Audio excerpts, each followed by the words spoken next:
सोन चिड़ैया खबर उड़ती है। नेशनल हेराल्ड मामले में प्रवर्तन निदेशालय यानी ईडी द्वारा सोनिया गांधी और राहुल गांधी के खिलाफ चार्जशीट दाखिल किए जाने पर कांग्रेस ने केंद्र सरकार पर तीखा हमला बोला है।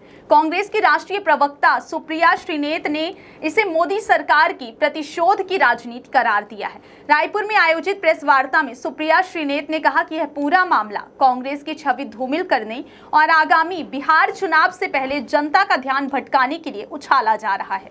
उन्होंने आरोप लगाया कि यह केस सिर्फ इसलिए दर्ज किया गया है ताकि कांग्रेस पूरी ताकत से जनता के मुद्दों पर आवाज न उठा सके। सुप्रिया श्रीनेत ने कहा कि ब्रिटिश हुकूमत जिस तरह नेशनल हेराल्ड से चिढ़ती थी, वैसे ही आज की मोदी सरकार इससे असहज है।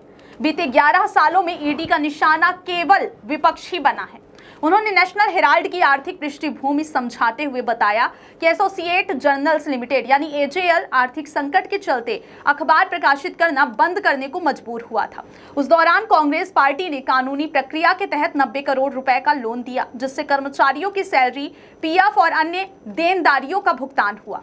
सुप्रिया ने कहा कि इस लोन पर सवाल उठाने का कोई आधार नहीं है, क्योंकि 2012 में चुनाव आयोग ने स्पष्ट कर दिया था कि राजनीतिक पार्टियां इस तरह का आर्थिक सहयोग दे सकती हैं। प्रवक्ता ने कहा कि यंग इंडिया एक नॉन प्रॉफिट कंपनी है और एजेएल की संपत्तियों पर इसका कोई स्वामित्व नहीं है। उन्होंने बताया कि यंग इंडिया में सोनिया गांधी, राहुल गांधी, ऑस्कर फर्नांडिस और मोतीलाल वोरा शेयर धारक रहे हैं, लेकिन कंपनी ने ना तो एजेएल पर कब्जा किया और ना ही कोई व्यक्तिगत लाभ कमाया।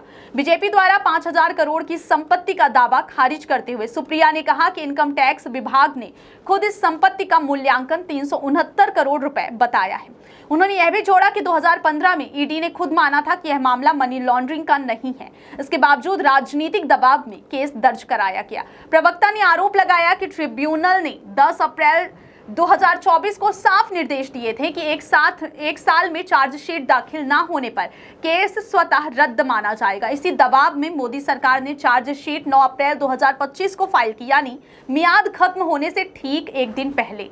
प्रेस वार्ता के दौरान सुप्रिया श्रीनेत ने छत्तीसगढ़ के उप मुख्यमंत्री अरुण साव के उस बयान पर भी पलटवार किया जिसमें उन्होंने कहा था कि राजनीतिक पार्टियां कोई बैंक नहीं होती। इस पर उन्होंने कहा कि उम्मीद करती हूं राज्य के डिप्टी सीएम पढ़े लिखे होंगे और आर्थिक समझ रखते होंगे, क्योंकि उनके बयान से वे चुनाव आयोग के फैसले पर ही सवाल खड़े कर रहे हैं। बहुत बहुत धन्यवाद। सोन चिड़ैया खबर उड़ती है।